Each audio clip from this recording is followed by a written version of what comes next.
Hey LCR, for my weekly update video today, I have about a 10-minute interview with Don Dorego. Don was one of the homeless seniors we were introduced to through the police department, and he was remarkable because he only became homeless in his late 60s after a period of illness. He was homeless for less than a year when we first met him. Since that time, we've given Don a job here at the church as kind of a facilities guy, opening and shutting doors, receiving shipments, that kind of stuff. And he's also been staying at LCR as he's saving money to get launched back into a place of his own. Between now and June, I really feel God has given us this task to help Don find the next thing. And hopefully, through your wisdom and our generosity, we'll be able to help Don kind of return back fully to society by this summer. Please enjoy this interview as you get to meet who Don is. So go ahead and tell me your name. My name is Donald DeRigo. Good. And where did you grow up, or where are you from? I was born in Linwood, LA, and raised basically in Orange County. Oh, nice. Okay. And what kind of training did you have, or work did you do? Or Good heavens, I started off my first job as a janitor for $1.65 an hour, worked my way up to various jobs, and finally got into warehousing. Started off at minimum wage. Within 6 years, I was warehouse manager, and God, that was in my late 20s. And then it was a company based in New York, so they decided to get out of California because of taxes and this and that. And then I bounced around doing various warehouse work. Then I studied computers. I took a 9-month crash course and got a job at a mainframe shop at night, mounting tapes and running jobs. Then I ended up at Kia's corporate office. And I wasn't retired from there, but they got bought out by Hyundai. I was there for about 6 years. Started off at $850, got up to $50,000 a year. Wow. And then my parents took ill in about 2014, 13, 14, 15. They were in their 90s. So I moved in to help take care of them. And it was rough. So that was after Kia got bought, then that job got eliminated and you took care of your parents? Kia got bought in about 2000. And from there, since I didn't have a college degree, yet I had this experience, no one would hire me. You know how that goes. Yeah. How much college you have? None. Well, I got on the job training. Well, they don't care. Yeah. Even though I started off here at 850, I was running a mid-range computer. It's called an AS400 with 7,000 users. Then I worked help desk and built PCs for the various workstations. Now your parents were in their 90s, and your father had a second grade education, is that right? Second grade education. And a World War II vet. He was in Patton's army. Yes. Served under Patton, was in the battle, actually in the Battle of the Bulge. Wow. And so they got sick and you had to take care of them. Yes, because with Medicare, they had a little house, and with Medicare, if Medicare jumps in and helps, you got to sign your house over to them now. It wasn't like that 5-6 years ago. Yeah, if you have an asset, they want the asset. Yeah, that's right. Exactly. And if by some miracle there's any money left over, which good luck, they give you that money, but the house is gone.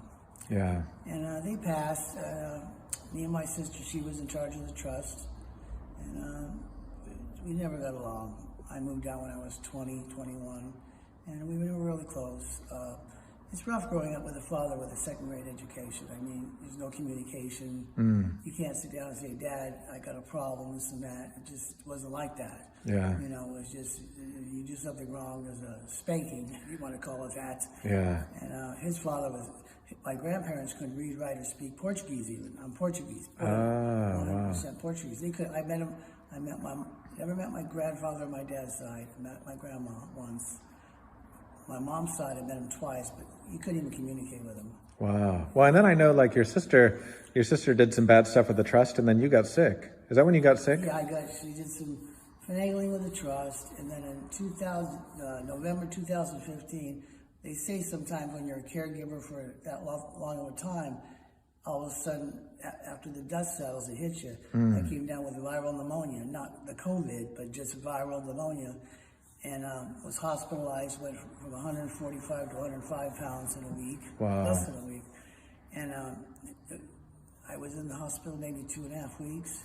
Got out, and I was 105 pounds on a concentrator, renting a room for 6 months, and the money just went, I mean, with bills. Now that I'm on Medicare, it's bizarre. For example, steroid inhaler used once a day, I paid $300-400 copay.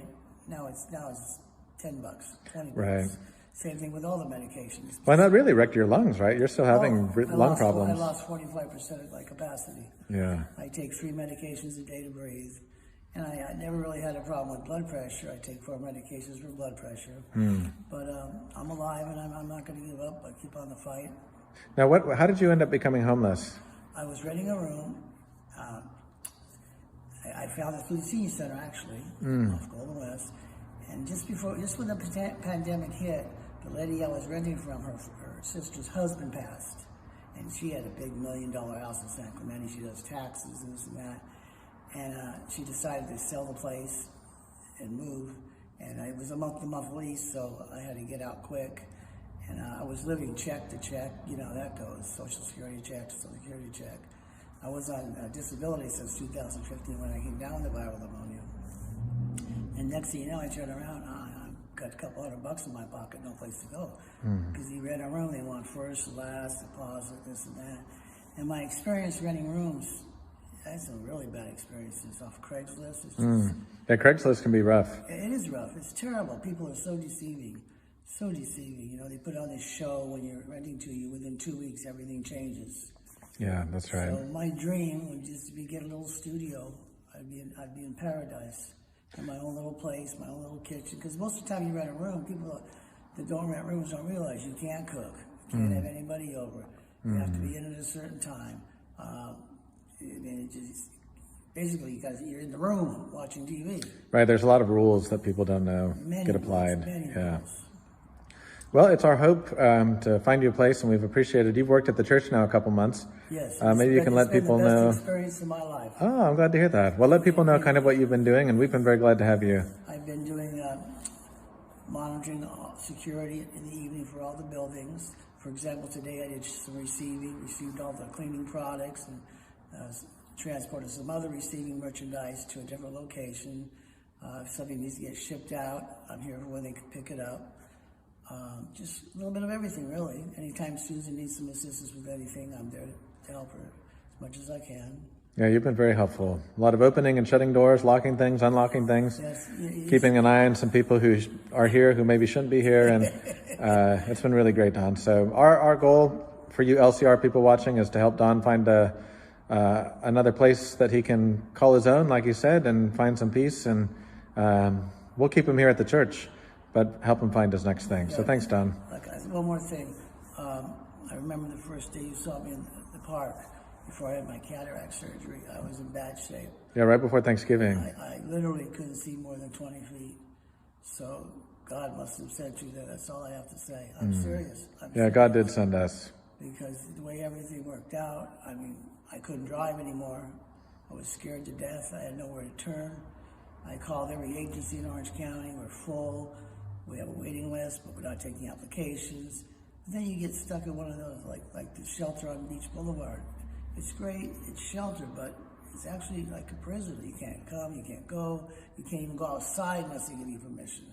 Yeah. And, yeah, it's hard to find a dignified way to kind of let people live and thrive. So I'm glad that we're connected with you. And like you said, God brought us together, especially when you were pretty low. Oh, yeah, I was at rock bottom. Oh, man, I have to admit that. Yeah, and you know what? Now you've had 2 cataracts fixed. You've had some surgery on your mouth, so you're getting kind of healthy and put back together. And for anyone watching, Don also used... It's like an old car we're rebuilding. You're rebuilding. Well, and you used to go to the gym every day, and then those all got shut down. Oh, yes, that's another thing, too. Even though I didn't have money, I was going to 24-hour fitness 6 days a week, and I was actually boxing on Wednesdays. And then they shut everything down. And at my age, if you stay physically fit like that, all of a sudden it's gone, you go down fast. Yep. Yeah. And I lost a lot of my muscle mass. I gained fat. Little pot belly. Yeah. Well, for people in your situation, you know, if everything shut down with the pandemic, it really left you with very little options. Yeah. No place to go to the bathroom. Can't even sit and have a cup of coffee. Yeah. And, well, you've been very helpful, Don, and you helped us with the wound walk, and you've helped us just with church business. So hopefully we're going to find a good next chapter for you, and I just appreciate you letting me film this. I want to say that it's so nice to be appreciated. And so nice to wake up and have a purpose in the morning. Well, I'm glad you have that, and I'm glad we're connected. Thank you.